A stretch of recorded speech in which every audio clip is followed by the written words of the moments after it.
Good afternoon. Today we'll be reading Dr. Martin Luther King Jr.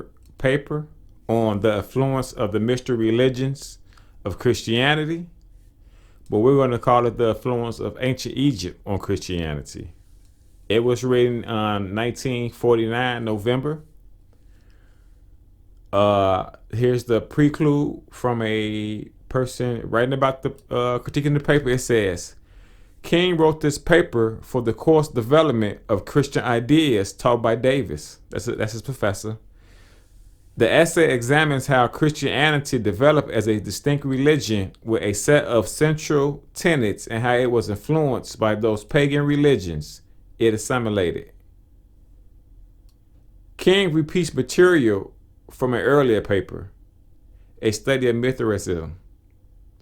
He extends the discussion here to the influence of other mystery religions. Davis gave King an A on the essay, stating, "This is very good. I am glad to have your conclusion. It is not so much that Christianity was influenced by the mystery cults or borrowed from them, but that in the long process of history, this religion developed. Christianity, is the expression of the longing of people for light, truth, salvation, and security. That is what the study you have made. We see the philosophy of both religion and history underneath all expression, whether words, creeds, cults, ceremonies, is the spiritual order. The ever-living search of man for higher life, a fuller life, more abundant, satisfying life. That is essential.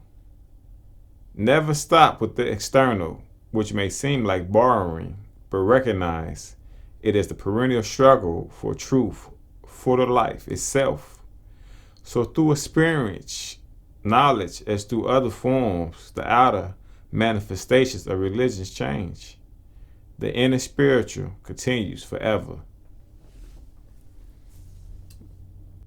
Okay, now we're about to start out the King paper he wrote. The influence of Osiris and Isis. The Egyptian mysteries of Isis and Osiris exerted considerable influence upon early Christianity. These two great Egyptian deities who worship passed into Europe were revered not only in Rome, but in many other centers where Christian communities were growing up. Osiris and Isis, so the legend runs, were at one time and the same time brother and sister, husband and wife, but Osiris was murdered. His confined body being thrown into the Nile, and shortly afterwards, the widow and exiled Isis gave birth to a son, Horus. Meanwhile, the coffin was washed up on the Syrian coast and became miraculously lodged in the trunk of a tree. This tree afterwards chanced to be cut down and made into a pillar in the palace at Babylos, and where Isis at length found it. After discovering Osiris' dismembered body, Isis restored him to life and installed him as king of the netherworld. Meanwhile, Horus, having grown to manhood, reigned on the earth, later become the third person of this great Egyptian trinity. In the records of both Herodotus and Plutarch, we find that there was a festival held each year in Egypt celebrating the resurrection of Osiris. While Herodotus fails to give a date for this festival, Plutarch says it lasted 4 days, giving the date as the 17th day of the Egyptian month Hathor, which according to the Alexandrian calendar used by him corresponded to November 13th. Other Egyptian records speak of another feast in honor of the dead, when such lamps were lit, which was held about November 8th.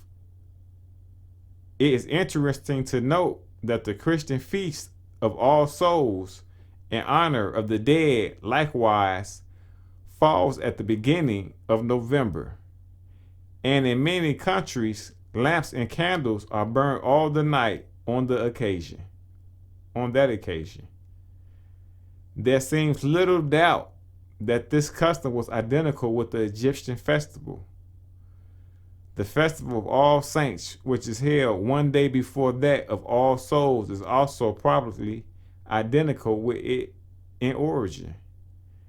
This still stands as a festival in the Christian calendar, and thus Christians unconsciously perpetrate the worship of Osiris in modern times. However, this is not the only point at which the religion of Osiris and Isis exert influence on Christianity. There can hardly be any doubt that the myths of Isis had a direct bearing on the elevation of Mary, the mother of Jesus, to the lofty position that she holds in Roman Catholic theology. As is commonly known, Isis had two capacities which her worshippers warmly commended for her. Firstly, she was pictured as the Lady of Sorrows, weeping for the dead, Osiris, and secondly, she was commended as the Divine Mother, nursing her infant son, Horus. In the former capacity, she was identified with the great mother goddess Demeter, whose mourning for Persephone was the main feature in the Eleusinian mysteries. In the latter capacity, Isis was represented in tens of thousands of statues and paintings, holding the divine child in her arms. Now, when Christianity trumped up, we find that these same paintings and figurines became those of the Madonna and Child, with little or no difference. In fact, archaeologists are often left in confusion in an attempt to distinguish one from the other. It is also interesting to note that in the 2nd century, a story began to spread stating that Mary had been miraculously carried to heaven by Jesus and his angels. In the 6th century, a festival came to be celebrated around this event known as the Festival of Assumption, and it is now one of the greatest feasts of the Roman Catholicism. It is celebrated annually on August 13th, but it is this very date that the festival of Diana and Artemis are celebrated, with whom Isis was identified. Here we see how Mary gradually came to take the place of the goddess. And in the notes he says, the spreading of this story was attributed to Matillo Bishop Sardis. And Dr. King also, his quotes in this, he gets one from a book called Paganism and Our Christianity by the author name of Weigall, Weigall. And that's his main source. So, and his earlier paper. So that's the paper on Dr. King with the history of Egypt. So you can clearly see that he definitely had an idea.